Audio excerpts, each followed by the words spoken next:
బీసీలకు చట్టసభలో రిజర్వేషన్లు రాజ్యాంగబద్ధమైన హక్కులను కల్పించాలని ఫిబ్రవరి 6న ఢిల్లీలో జాతీయ సెమినార్ కార్యక్రమం నిర్వహిస్తున్నట్లు రాజ్యసభ సభ్యులు ఆర్ కృష్ణయ్య తెలిపారు. బీసీల సదస్సు కార్యక్రమాన్ని కాచిగూడలోని ఓ హోటల్లో నిర్వహించారు. తెలంగాణ రాష్ట్రంలో మాదిరిగా అన్ని రాష్ట్రాల్లో కూడా బీసీ విద్యార్థులకు హాస్టళ్లు, గురుకులాలు, ఫీజు రింబర్స్మెంట్, స్టైఫండ్లను ఏర్పాటు చేయాలని డిమాండ్ చేశారు.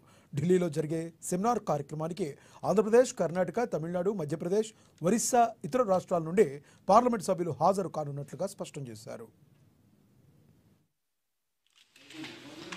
ఫీజు రియంబర్స్మెంట్, స్కాలర్షిప్లు, విదేశ విద్యా స్టైపెండ్ పెట్టాము. అన్ని రాష్ట్రాల్లో కూడా అదే విధంగా ఏర్పాటు చేయాలని డిమాండ్ చేస్తూ జాతీయ స్థాయి సెమినార్ ఏర్పాటు చేయడం జరిగింది. దీనికి ఇతర రాష్ట్రాలు ఆంధ్రప్రదేశ్, కర్ణాటక, తమిళనాడు, మధ్యప్రదేశ్, ఒరిస్సా రాష్ట్రాల నుంచి ముఖ్యమైన నాయకులు వస్తారు.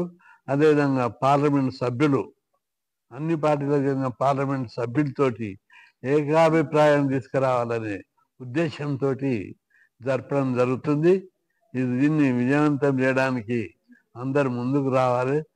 మనం చేసే పని బీసీల అభివృద్ధికి, బీసీల ఉపాధికి, బీసీల సర్వతోముఖాభివృద్ధికి ఉపయోగపడాలి.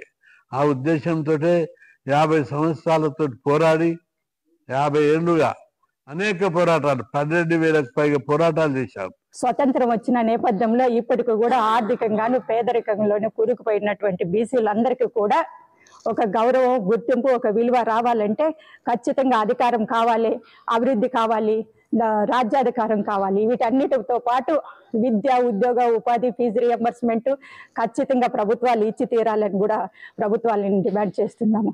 ప్రభుత్వాలకు ఫీజు రియంబర్స్మెంట్ ఇస్తేనే చదువుకునే అవకాశాలు ఉంటుంది, చదువుకుంటేనే ఉద్యోగాలు వస్తాయి, ఉద్యోగాలు వస్తేనే ఒక